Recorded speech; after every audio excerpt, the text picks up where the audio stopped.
Ladies and gentlemen, welcome to Kizito Traditional Tree Center. David, if you turn around, if we can look across the hills, you can see that most of the hills are bare. Most of the trees have been cut down. So Uganda is facing an ecological disaster. In my terms, I would call it a tree massacre. That's why we set up this place here, the Kizito Traditional Tree Center, as a bank for indigenous African species. Reason being that they have been necessary in survival to date. Today we are going to talk about the so infamous fig tree. This is the tree of Adam and Eve.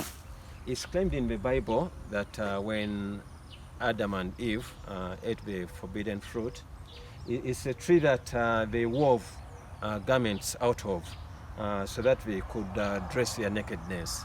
It's the same tree that is claimed in the Bible that Jesus Christ cursed it. When he cursed it, it was off season. The reason to it, the symbolism behind it, was for Jesus to show the Pharisees that they are spiritually empty.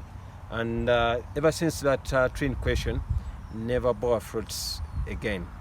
Here in Africa, in Uganda, we call it kabalira.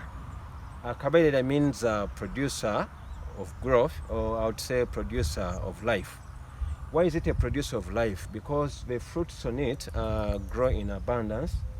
Because of the large quantities of the fruits, the African species of birds come and feast on those fruits. So there's a sustenance of life when it comes to birds. Secondly, the fruits that drop off create fertility in the soil that is necessary for cultivation, particularly when it comes for we farmers in Uganda. We find that fertilizers are very expensive. So it's cheaper to have this tree in your garden, such that when the fruits go falling off into the garden, the soil becomes more fertile. So as a result, it helps in our harvest. The same tree is used for herbal remedies. It's got a vitamin which is vitamin B6. Vitamin B6 is essential for the health of the brain. It's also the B6. It helps in ridding people of depression. The same tree has got copper components which are essential in production of red blood cells. So it's very essential when it comes to blood. Thirdly, is the same tree. It's got potassium, which is necessary for the muscles and the blood vessels. So when it comes to the heart, it gives a very, very good health to the heart.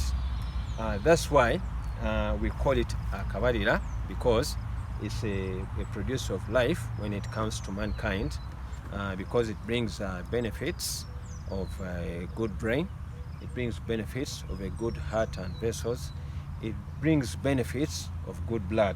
It's a producer of life because it also brings sustenance of a bird population when it comes to Africa, because they have something to feed on. It also brings benefits because it maintains soil fertility. So ladies and gentlemen, it's very important we preserve this fig tree, which is known as kabalira, because of its ancient histories when it comes to Adam and Eve, whereby they had to sew garments to close off their nakedness. And it's also significant historically because it's a tree we read about in the Bible, in the scriptures, the tree that Jesus cursed. It's a tree of good fortune. As much as Jesus cursed that tree, this tree, the kabalira, is a tree of good fortune because the natives get the leaves off and the back of the stem.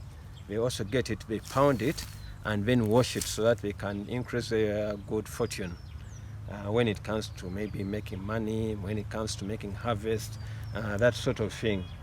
It's also the tree, when it's cut, its timber is used to make those sticks that are used to make that traditional garment which we call the bark cloth, the one which we dress.